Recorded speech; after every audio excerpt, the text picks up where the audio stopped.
If you want to know who controls you, look who you are not allowed to criticize. The start is what stops most people. Don't change yourself just to make someone happy, unless that someone is you. Stop expecting others to give you more respect than the respect you give yourself. Whatever is causing you worry or pain right now won't cause you worry or pain forever. Things change with time, and it will pass.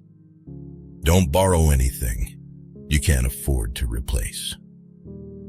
Actions prove who someone is. Words just prove who they pretend to be.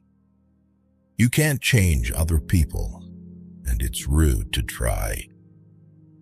If you don't fight for what you want, don't cry for what you lost.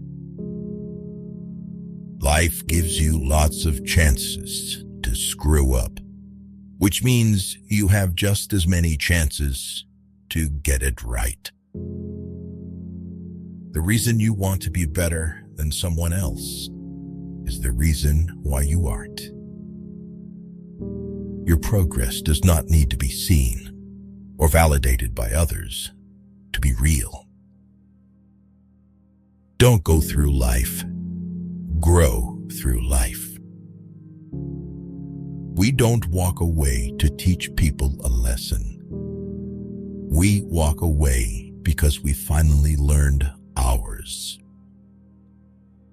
Stop being considerate in situations where you aren't even considered.